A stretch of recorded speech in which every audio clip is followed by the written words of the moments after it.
On a single stretch of the American West, the land drops to 86 meters below sea level, a white cracked salt pan in Death Valley, where heat can feel like a physical force.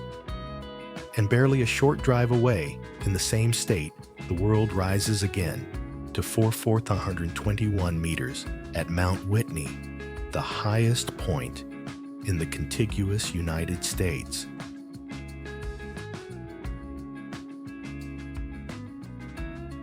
How can the lowest and highest extremes sit like neighbors only about 85 miles apart? And if this is a landscape of opposites, what invisible forces carved it? Ice fire, or a planet still shifting beneath our feet?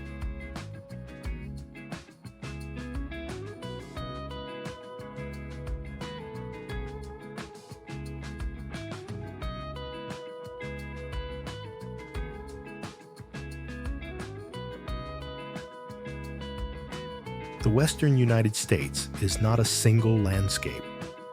It is a collage of landscapes stitched together by forces that rarely sit still. Here the ground has been pulled apart, pushed together, lifted, drowned, baked and carved, then carved again. The result is a place where extremes can feel normal. The salt flats of Badwater Basin, 86 meters below sea level, and the granite summit of Mount Whitney 421 meters high, exist in the same breath of air, separated by a shockingly short distance.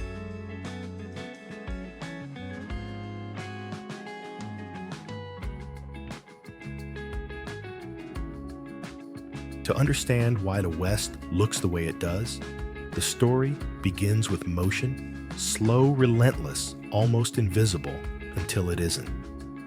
Along California, the San Andreas Fault marks a major boundary where pieces of Earth's crust slide past one another.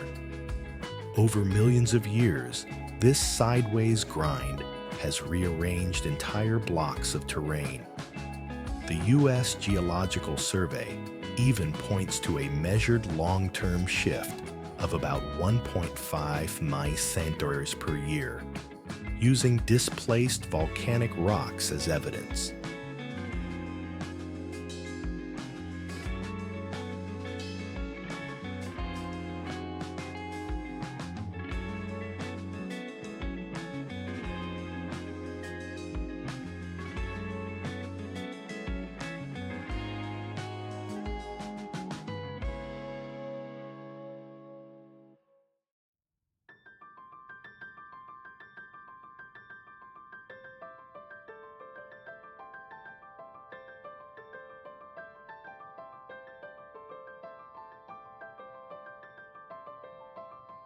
But the West isn't shaped only by the drama people can name. North and east of the San Andreas lies another kind of transformation, one that makes the map look like it has been accordion folded. Across Nevada and into neighboring states stretches the Basin and Range Province, a region defined by crustal extension. The land is being stretched and thinned, and the surface responds by breaking into a rhythm of down-drop basins and fault-block mountain ranges, often tens of miles wide. It's the geology of repetition, valley ridge, each one a scar left by tension deep beneath the surface.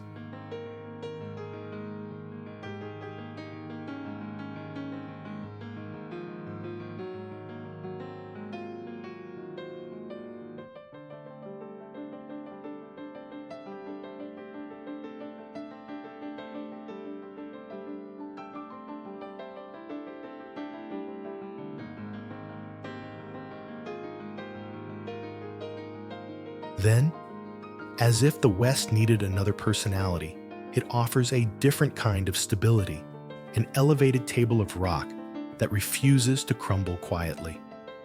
The Colorado Plateau stands like a vast stage of layered stone, and at its edge, the curtain falls into the Grand Canyon, a corridor of time.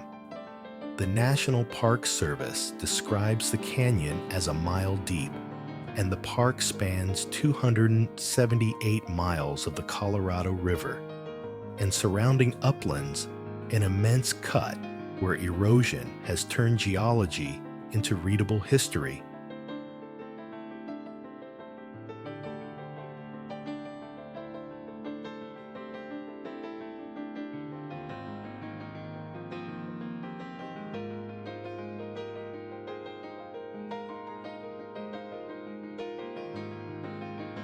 Erosion here is not gentle. Water and wind do not merely decorate the land they excavated. Every storm carries the memory of older storms. Every river bend insists on patience. In a place where cliffs are built from ancient layers, the present day becomes a thin, fragile surface, something temporary draped over ages that don't care about human lifetimes.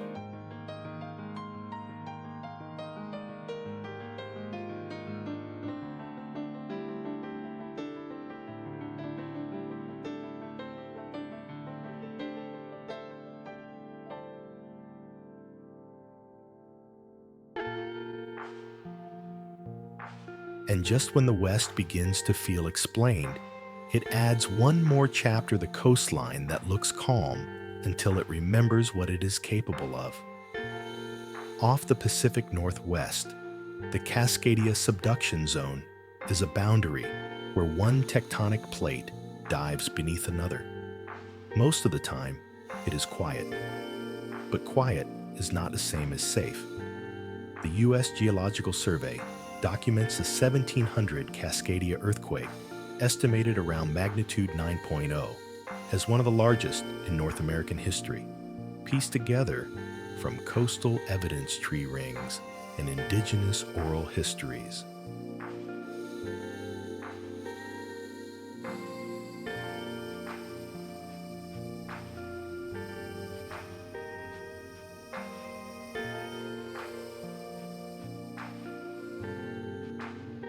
Across the ocean, Japan recorded what arrived, without warning, a tsunami striking, without any local quake to explain it.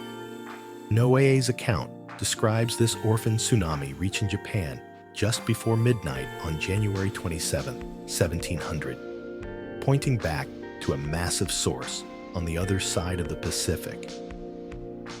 It's a chilling idea, an earthquake so powerful that its signature crossed an ocean, leaving clues in a country that never felt the ground move.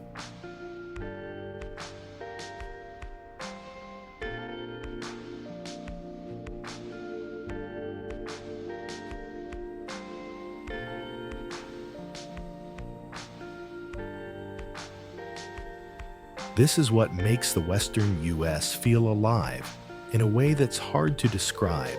Until it's seen, its beauty is not only scenic, it is active. Mountains are not just there, they are lifted and worn down. Deserts are not empty, they are basins with histories. Canyons are not merely deep, they are diaries made of rock. And coastlines are not just edges, they are boundaries between plates that sometimes lock, sometimes slip, and sometimes rewrite the shoreline in a single night.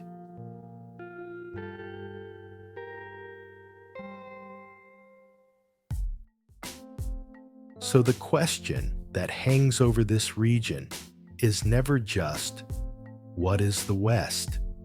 It becomes something more unsettling and more honest if the ground is still changing slowly on some days, violently on others. What does it even mean for anything here to be permanent?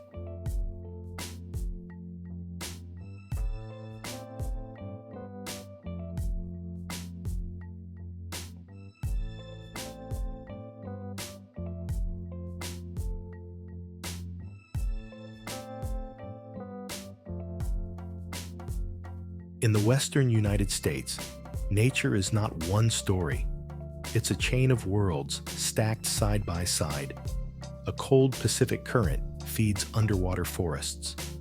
Fog turns coastlines into living humidifiers. Mountains lift storms into snow. Then, almost without warning, the land opens into basins where rain can vanish before it touches the ground. What looks like a single region on a map becomes on the ground a rapid-fire shift of temperature, color, and survival strategy.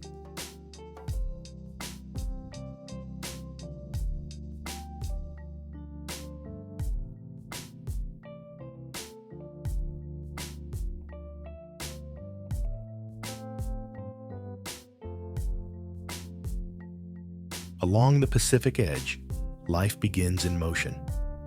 Kelp forests rise from rocky seafloors like submerged cathedrals, long blades reaching for sunlight, swaying in slow ocean breath. NOAA describes these kelp towers as habitat that provides food shelter and protection for an extraordinary range of species: sea otters, seals, sea lions, fish, invertebrates, birds, and more.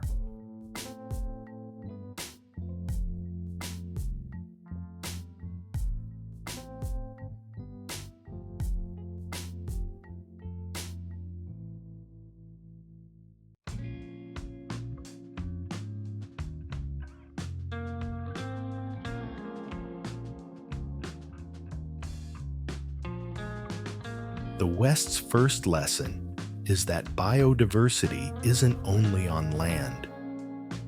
It is underwater, and it is loud with invisible movement currents, temperature shifts, predator-prey balance.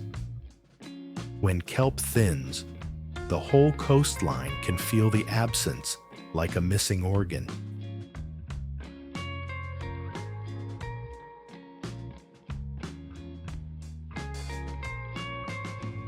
Step inland, and the soundtrack changes. Fog-laced air cools the redwood coast, where living columns rise higher than architecture. The tallest known living tree, a coast redwood nicknamed Hyperion, has been recorded at about 116 meters a number. That sounds like a measurement until it becomes a feeling, the sense of standing beside something that has outlived centuries of human noise. Redwood ecosystems are not just about height.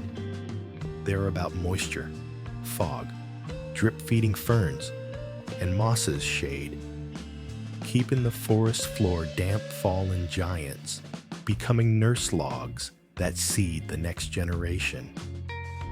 In these forests, decay is not an ending. It is a recycling system with a heartbeat.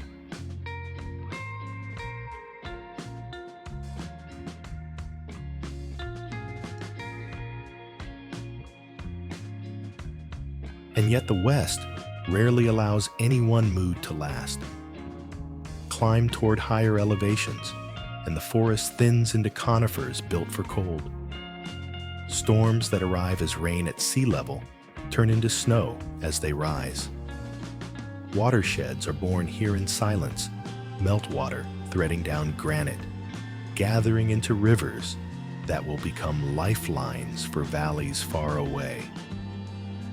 How many people downstream ever think about the fact that their water begins as a quiet seasonal promise in the mountains?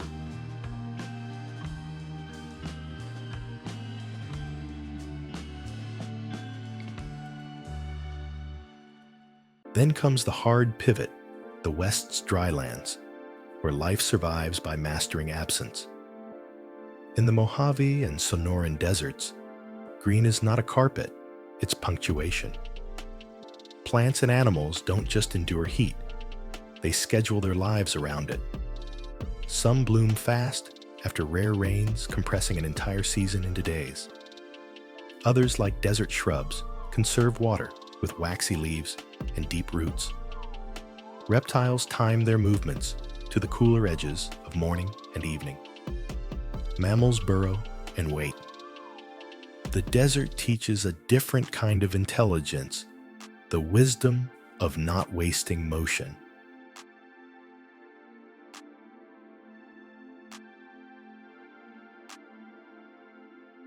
Even the air behaves differently here. Heat shimmers distort distance. Wind sculpts dunes, the way rivers sculpt valleys, only faster and less predictably. Salt flats and dry lake beds can look like empty stages, but they are archives, records of ancient waters, changing climates, and the thin line between arid and flooded.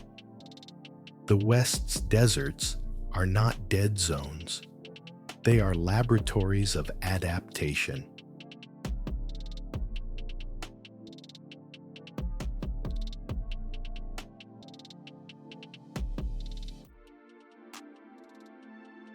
Move into the canyonlands and plateaus, and the ecosystem becomes architectural. On the Colorado Plateau, life is arranged around ledges, shade, and scarce streams. Pinon juniper woodlands cling to rocky soils. Cottonwoods gather where water still has the power to pause. In the cracks of sandstone, small plants survive in tiny pockets of moisture, protected from sun and wind by mere inches of geometry. Here, biodiversity often hides in plain sight, living in microclimates, the cool underside of a boulder, the shadow line of a cliff, the sheltered curve of a canyon bend.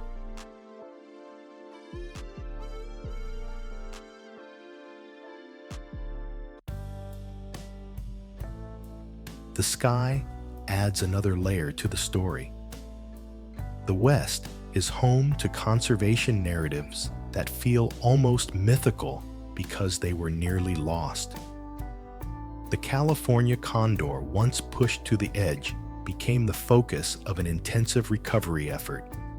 The U.S. Fish and Wildlife Service notes that reintroductions of captive-bred condors began in 1992, and partners have grown the population dramatically since those crisis years. A condor in flight is not just a bird, it's a moving reminder that extinction is not always a conclusion, and that recovery demands patience, money science, and public will. When a species returns, the landscape feels older and more complete, as if a missing word has been restored to a sentence. And still, another question hangs in the air. If a single species can vanish within a human lifetime, and with effort return, what else is changing right now that people simply haven't noticed yet? In the interior West, the ecosystems widen again. Sagebrush seas, alpine meadows, geothermal basins, and broad valleys where migration routes have existed longer than roads. In places like the greater Yellowstone region, the story of biodiversity often becomes a story of relationships. Predators shape herbivores. Herbivores shape vegetation. Vegetation shapes riversides. Riversides shape birds, insects, and beavers. It's an ecosystem that behaves less like a collection of species and more like a network of consequences.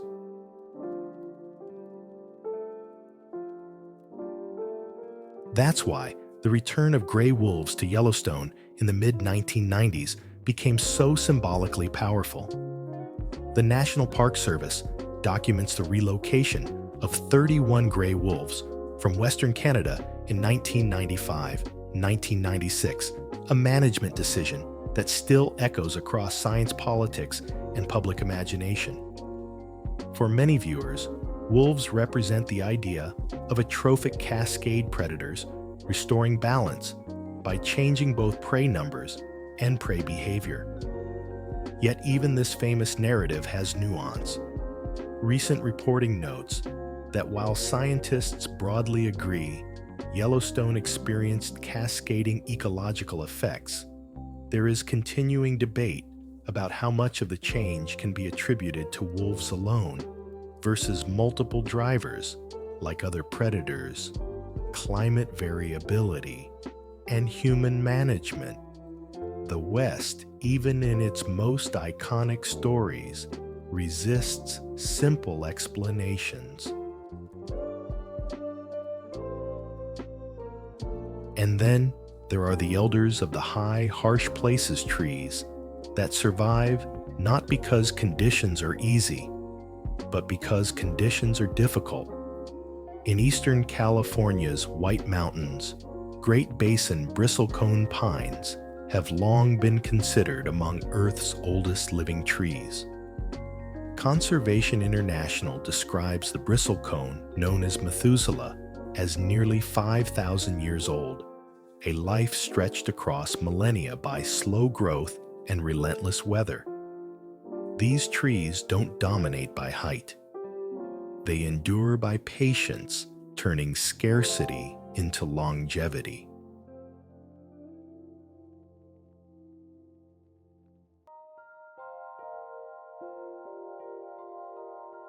So the western U.S. becomes a living spectrum: kelp forests and tide pools at the edge of the continent, redwood cathedrals in the fog, alpine watersheds in the mountains, deserts that function like clocks, canyon lands built on shade and geometry, and interior ecosystems where a single missing predator can ripple outward for decades.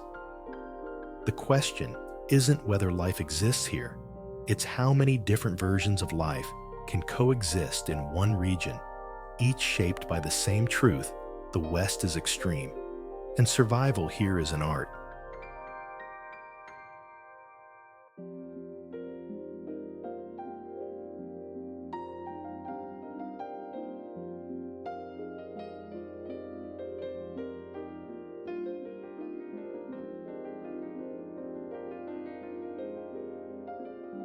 Long before the highways, the national park signs, and the postcard names the Western United States was already a lived-in world, mapped not with ink, but with memory. Rivers were not features. They were routes. Mountain passes were not scenic. They were decisions, danger or survival. And deserts were never empty. They were places where knowledge had to be sharper because mistakes were punished faster.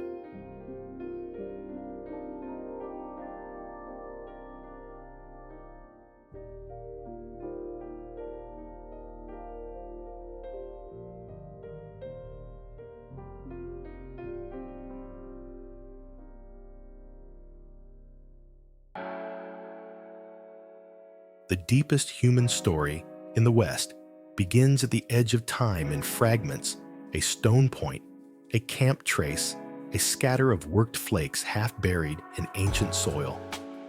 For much of the 20th century, the most famous clue had a name that sounded like a small town Clovis. These distinctive stone tools are dated to around 12,000 years ago, and they became a landmark for understanding early people in North America. But even that story carries an asterisk. Archaeologists and researchers have argued for decades that people may have been present before Clovis, and debates over timelines are still part of the scientific conversation.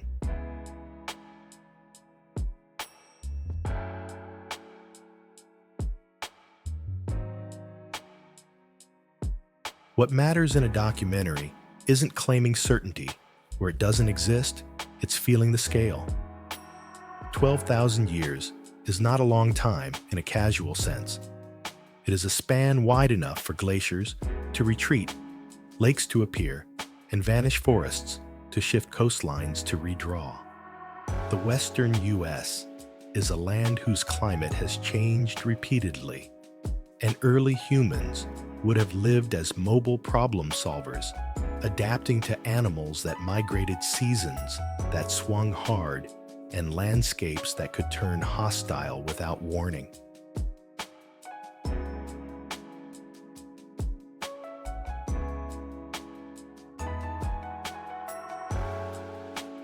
One recent scientific report illustrates the harsh efficiency of Ice Age survival. A Reuters summary of research into a Clovis-era child's remains suggests a diet shaped heavily around large animals' megafauna, highlighting both the skill and the danger of that era's hunting life.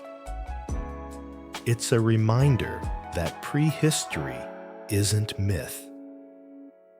It is a chain of real decisions made by real people in environments that demanded everything.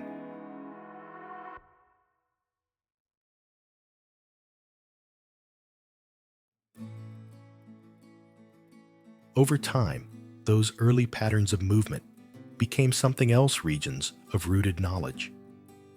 The West is enormous, and human cultures here did not form as one uniform identity. They formed as countless local answers to the same question: how does a community belong to a place that can be extreme?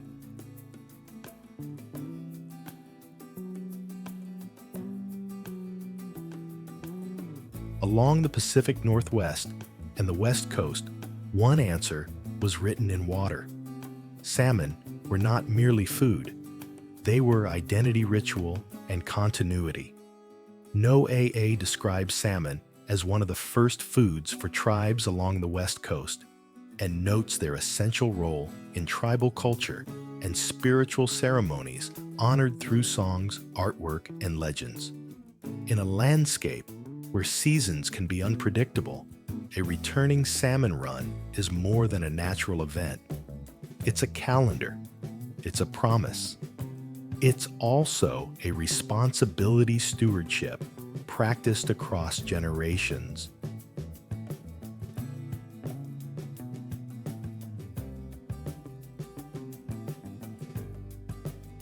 Farther inland, where rain shadows dry the land and rivers become rarer, cultures grew around a different kind of mastery water: conservation, farming in difficult conditions, and architecture that cooperated with heat and cold. Across what is now the American Southwest, the story of the ancestral Pueblo world offers a powerful example of human adaptation in a high desert environment that doesn't easily forgive overconfidence.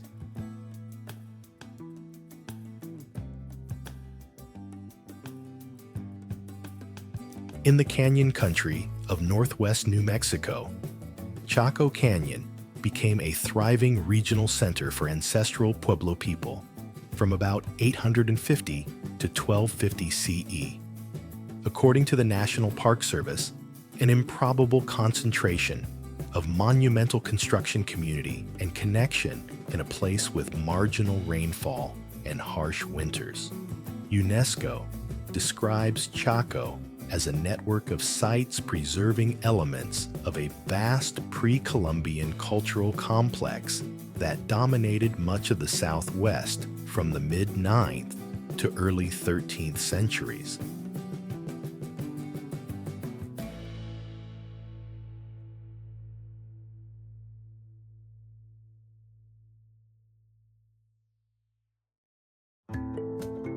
This is where the western U.S. begins to feel like more than scenery. It becomes a memory palace stone and sky aligned with seasons trade routes that connected distant communities and a social world that required organization planning and shared meaning. If the West today is celebrated for its wide open spaces, what does it mean to realize those spaces were once stitched together by human relationships and responsibilities?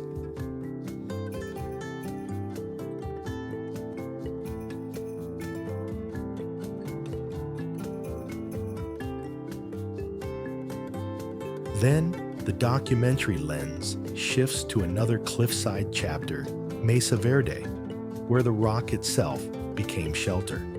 The National Park Service explains that sometime during the late 1190s, after primarily living atop the mesas for centuries, many ancestral Pueblo people began moving into pueblos built into natural alcoves in the canyon walls. These structures range from small granaries to villages with more than 150 rooms, and people lived repaired and built there for nearly a century.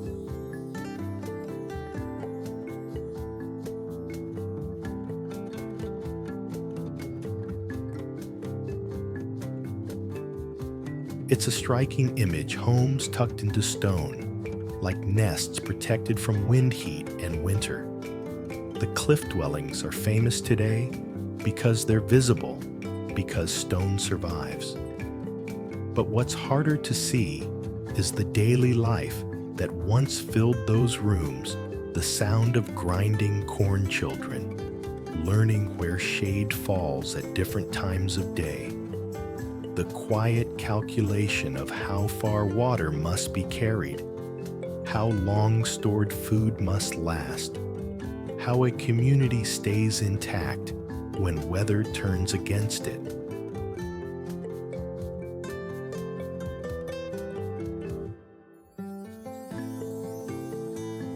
And that leads to a question the West keeps asking, sometimes gently, sometimes brutally. What happens when the land changes faster than tradition can adapt? Drought, resource pressure, and shifting social conditions shaped migrations and transformations across the region. The documentary voice does not need to reduce these changes to a single cause. It only needs to show the truth that human history here is not static. It is a long sequence of resilience and sometimes of leaving.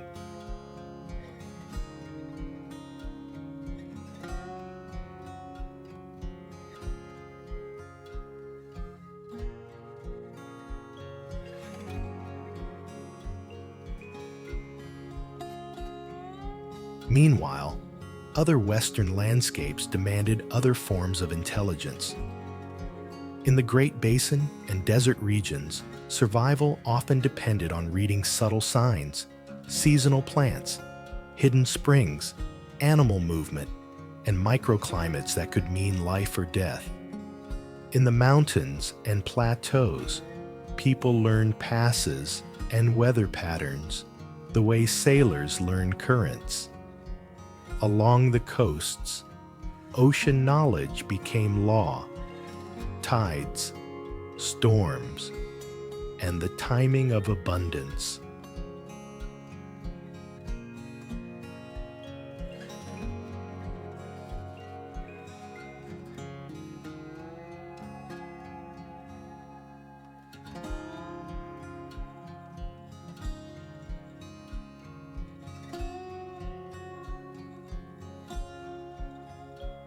So the Western U.S. becomes a mosaic of early human worlds, coastal communities built around salmon and ceremony-high desert societies, building in stone and coordinating across distance cliffside architecture shaped by climate and mobile traditions shaped by scarcity. The diversity of this region is not just ecological, it is cultural, and it has always been that way.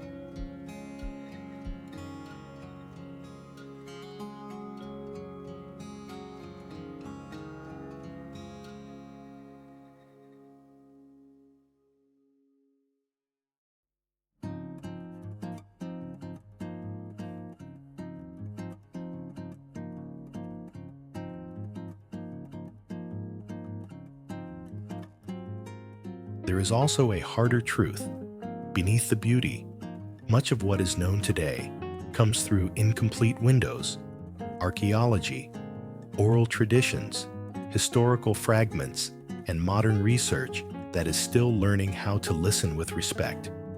The National Park Service explicitly notes that Chaco Canyon remains sacred and deeply personal for many indigenous peoples throughout the Southwest. That single line carries weight. These are not ruins in a neutral sense. They are places of meaning, places of memory, places that require care in how they are spoken about and how they are visited.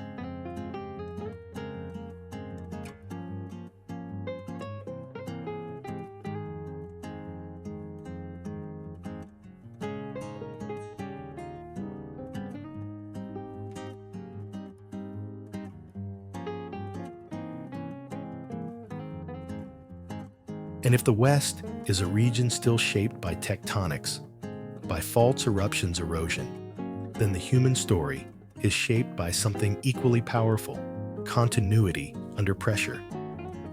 How does a community keep a language alive when borders are drawn across homelands? How does a ceremony stay intact when the river it depends on is dammed or diverted? How does a sacred place survive when it becomes a tourist destination?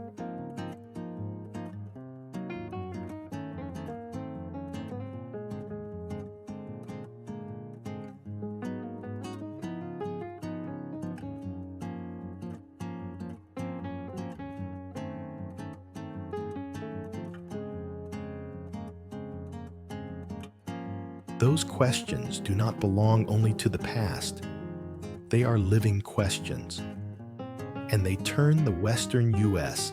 from a destination into something more real, a place where the land holds both beauty and obligation, where every canyon and coastline carries the echo of people who knew it first, named it first, and learned how to live with its extremes long before modern maps arrived.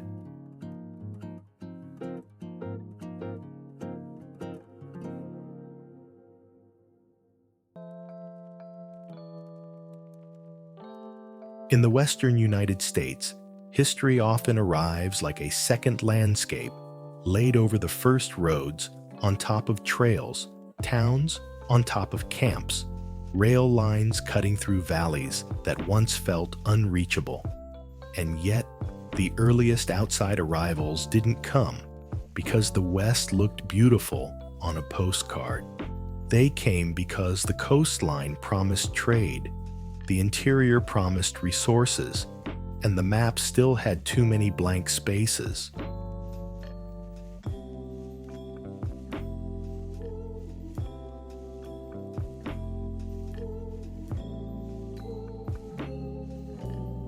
Along California's coast, Spain began building one of the West's most visible colonial footprints, the mission chain. Mission San Diego de Alcalá, widely described as California's first mission, was founded on July 16, 1769, by Junipero Serra, the opening link in a system that would eventually stretch northward.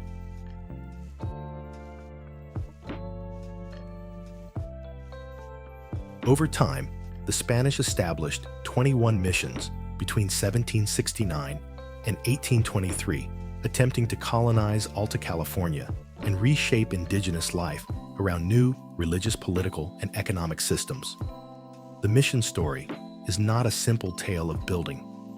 It is also a story of disruption of land labor and power being reorganized under empire. The West's history begins in many places with that tension. What is gained for one group often becomes loss for another.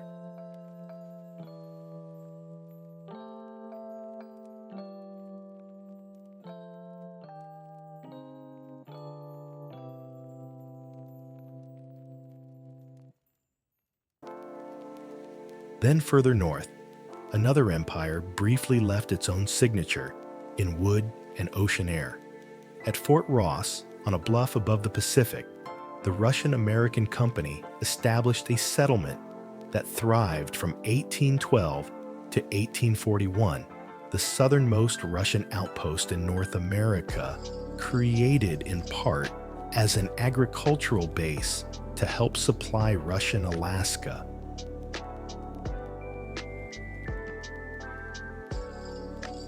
For the documentary lens, Fort Ross is valuable not just because it is rare, but because it reveals something about the West that still feels true.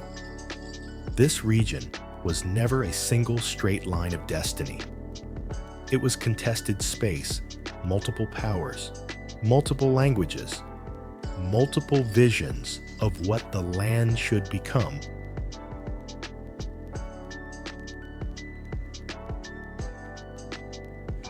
While empires moved along the coast, the interior still demanded a different kind of courage, the willingness to travel without certainty.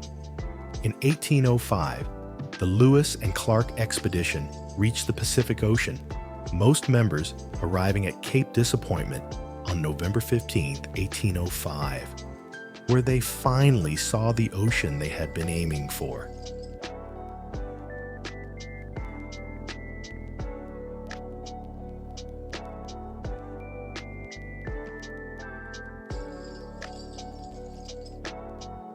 In a Western story, that moment can be filmed as triumph, but it is also exhaustion calculation and dependence on knowledge that did not originate with the expedition. The West was not empty, and the routes through it were not obvious. The land required guidance, relationships, and adaptation.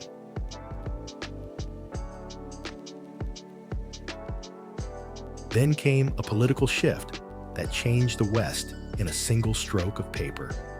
The Treaty of Guadalupe Hidalgo, signed on February 2, 1848, ended the U.S.-Mexico War and transferred vast territories, including much of what is now California, Nevada, Utah, Arizona, and New Mexico, into U.S. control.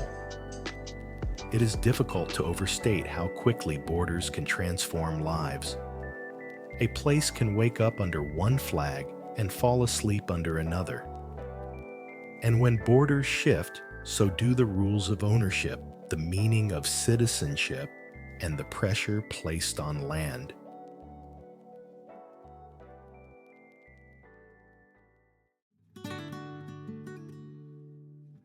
That same year, the West's most explosive catalyst arrived not in the form of an army or a treaty, but in a flash of metal in river water.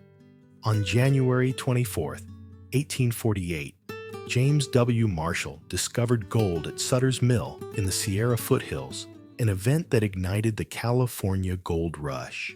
Britannica estimates that more than 300,000 people came to California during the gold rush years.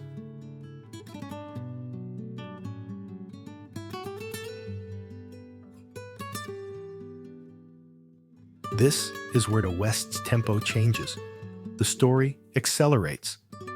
The West becomes not only a place people travel through, but a place they storm toward, because gold turns distance into a dare.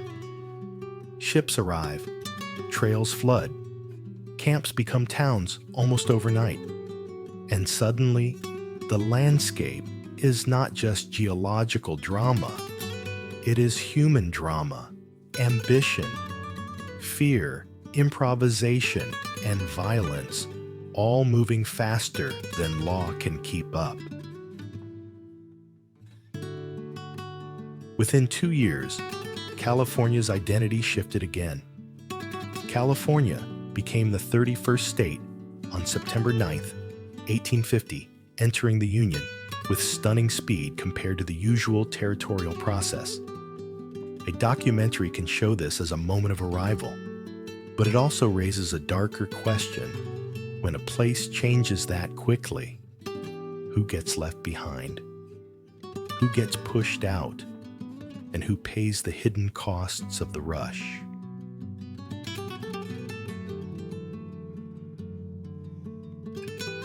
The gold rush didn't just create wealth, it built a blueprint. It taught the West a pattern it would repeat: strike a resource, create a boomtown, build extraction systems, hit limits, watch the town shrink sometimes into silence. In 1859, Nevada's Comstock lode was discovered and became the first major U.S. silver rush, another surge of people chasing the promise of a single vein beneath the ground. Nevada's State Historic Preservation Office describes the Comstock as a 25-mile deposit that helped build Virginia City and influenced Nevada's path towards statehood.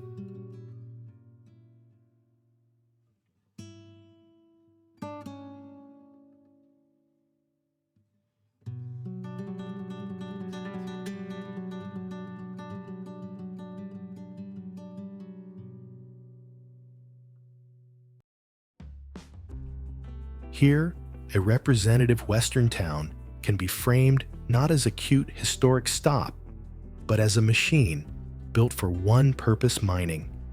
Virginia City's architecture, in the popular imagination, becomes wooden sidewalks, saloons, false front storefronts, and steep streets packed into harsh terrain. The town's real atmosphere was labor and risk shafts, smoke steam, and the constant threat of fire or collapse. The West's boomtowns were never just economic events. They were social experiments under pressure, strangers thrown together by hunger for fortune, trying to invent order in a place that didn't care if they survived. And when the ore thinned, the West left behind its most haunting museums, ghost towns. Body, California, which boomed after 1876, reached a late 1870s peak population often described as roughly $10,000, with around 2,000 structures, before decline turned it into the kind of place where silence feels preserved.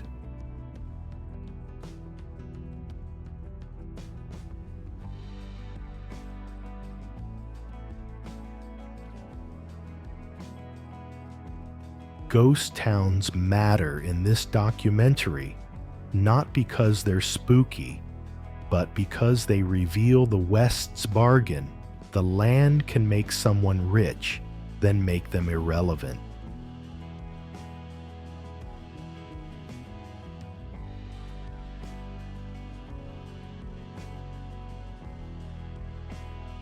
Yet the West did not remain a set of isolated rushes forever.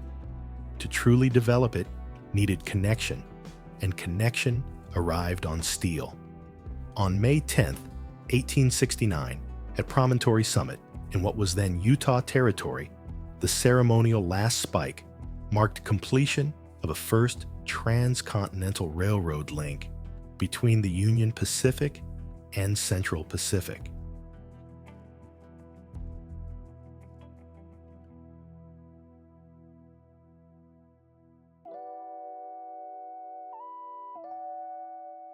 This moment is often filmed as celebration locomotives facing each other like rivals finally forced into agreement. But its deeper effect was distance collapsing. The West became reachable not by months of danger, but by schedules and tickets. And that changed everything: migration, commerce, military logistics, and the speed at which landscapes could be exploited.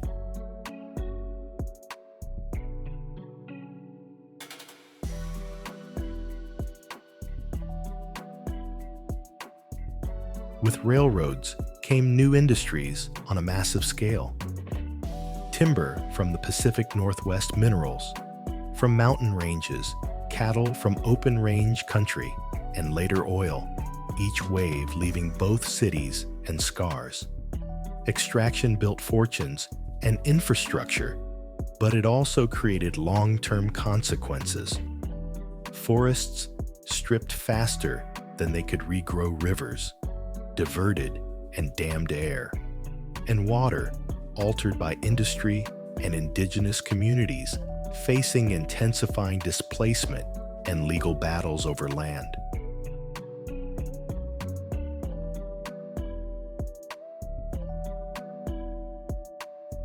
So the West's development is not a clean upward line. It is a loop of expansion and reckoning. It is a place where the same forces that built iconic cities also produced emptiness, abandoned camps, fenced-off mines, and valleys where water was promised to too many people at once.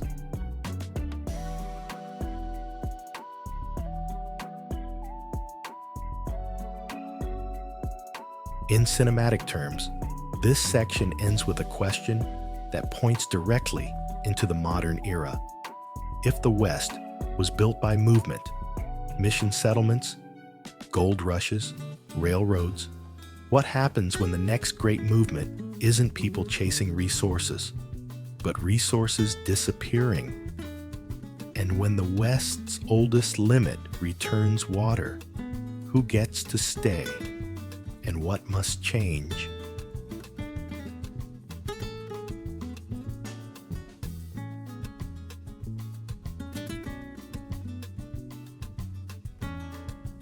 In the modern West, the land is still beautiful, but it is also busy.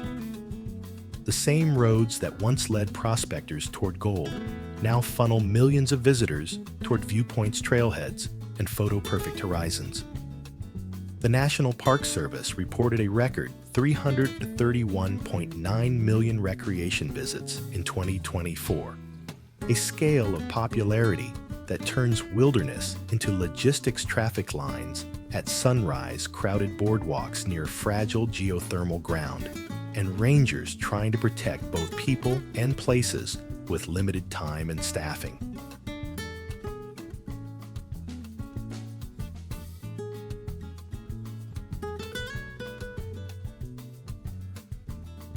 And the West's oldest constraint is returning to the center of the story water.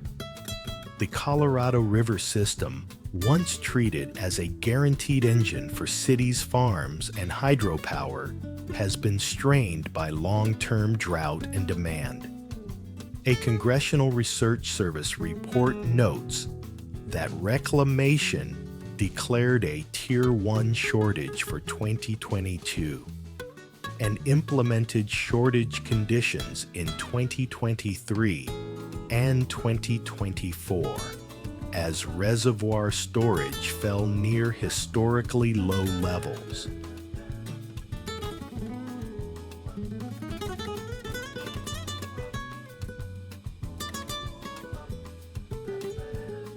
Reclamation's 2024 operating plan also points to a sobering pattern inflow.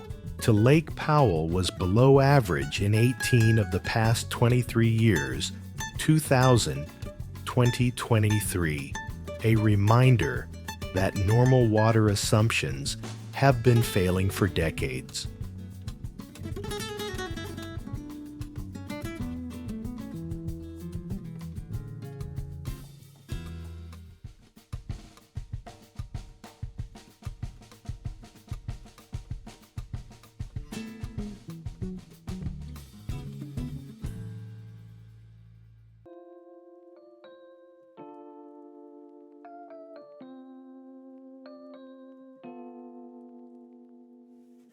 In this new reality, the West's iconic road trip promise, just keep driving, there's always more, meets a limit that can't be paved over.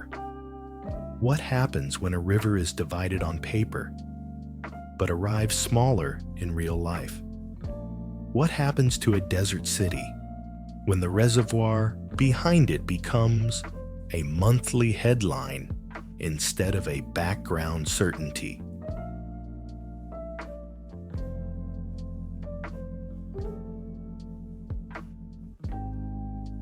The climate story of the West is not only drought. It is also whiplash dry years that prime the land like tinder, and then sudden storms that arrive with almost cinematic force. Death Valley, the symbol of heat and emptiness, became a headline for the opposite water. The National Park Service described how an atmospheric river in February 2024 brought heavy rain and even enhanced the temporary lake at Badwater Basin a rare transformation that makes the driest place feel briefly aquatic.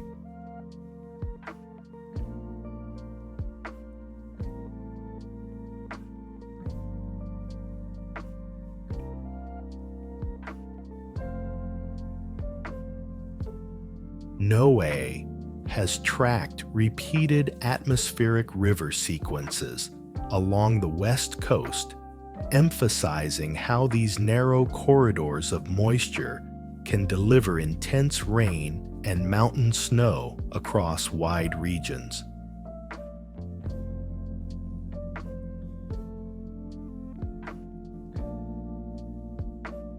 Then comes fire, the West's most feared season, and for many communities, a recurring trauma. CAL FIRE's 2024 Incident Archive lists 810 wildfires and more than 1,777 acres burned alongside thousands of damaged or destroyed structures. Zoom out nationally, and the National Interagency Fire Center's statistics show how enormous modern fire activity can be across the U.S., with year-to-date acres burned updated continuously during the season.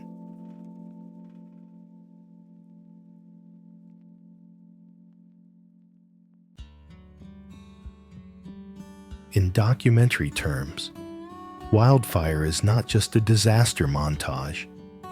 It is a before and after story, burn scars that later turn into flood hazards, smoky summers that reshape tourism, and families who learn evacuation routes the way other places learn school drop-offs.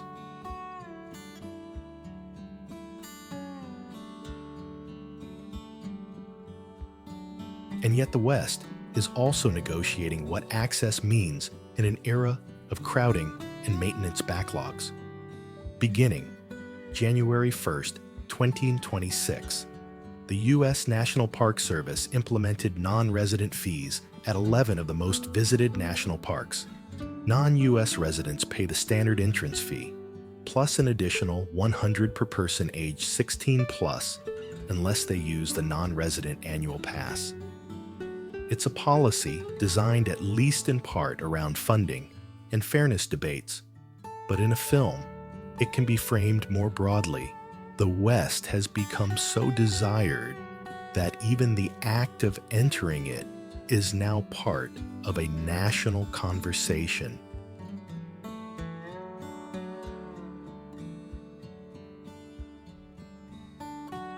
At the same time, modern Western culture isn't only about visitors arriving. It's also about the people who have always been here, insisting on a stronger voice in how the land is cared for. Bears Ears National Monument has become one of the most visible examples. A cooperative agreement formalized a partnership between federal agencies and the 5 tribes of the Bears Ears Commission, emphasizing tribal expertise and traditional perspectives in management.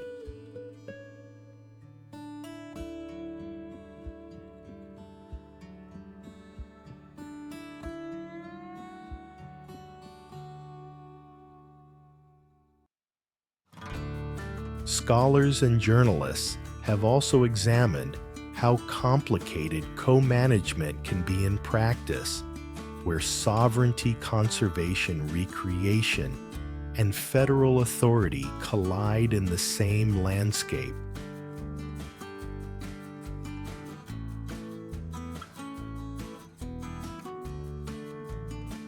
This is the West's modern paradox. It is a place celebrated for freedom and open space, yet it increasingly requires rules, restraint, and relationship to survive its own popularity. A trail can be a doorway to wonder or a scar of erosion. A viewpoint can be an education or a crowd that pushes wildlife farther from the road. A river can be a lifeline or a negotiation that never ends.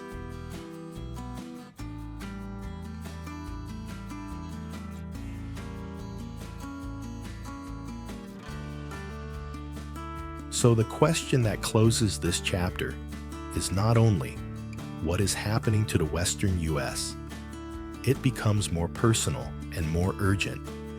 Can a region built on abundance of space, of resources, of possibility, learn to live within limits without losing its soul? And if the land is still changing, if water still shrinks and storms still surge, what does it mean to belong to a place that demands adaptation from everyone who touches it?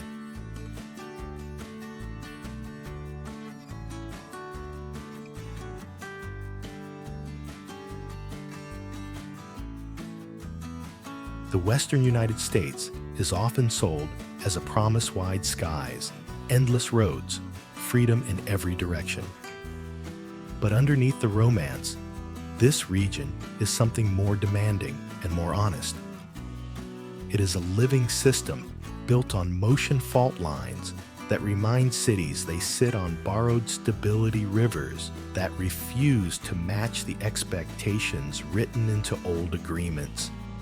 Forests that can grow for centuries and burn in a single season. Deserts that look empty until a rare storm turns them into mirrors.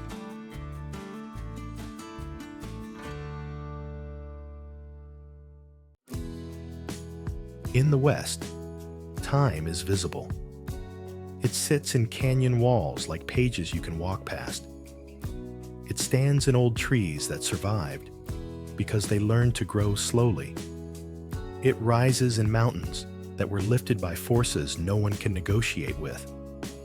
And it lives in communities old and new who have spent generations learning what the land will tolerate.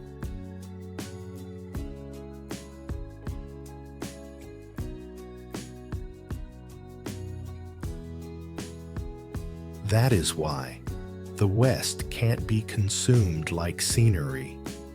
It can only be understood as a relationship.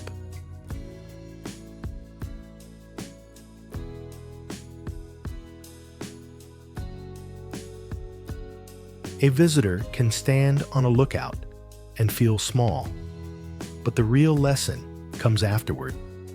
What happens when millions of people chase the same view? What happens when water is treated like an infinite resource in a region that has always measured life in seasons of scarcity? What happens when wild becomes crowded and the line between admiration and damage disappears? The future of the Western U.S. will not be decided only by scientists or policymakers. It will be shaped by everyday choices, where people travel, how they travel, what they support, what they leave behind, and whose stories they respect.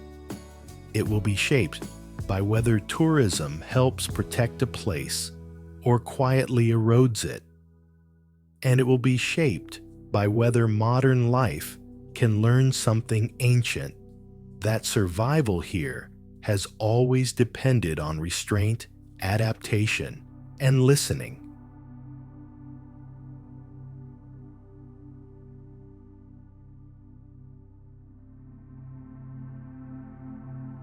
So let this region be more than a backdrop.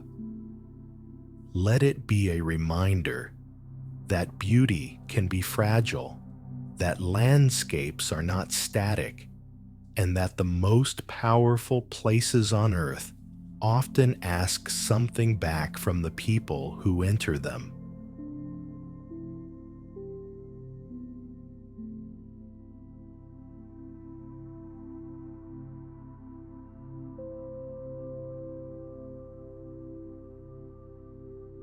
Because on the map, the West may look like the edge of a continent, but in truth, it is the edge of a question.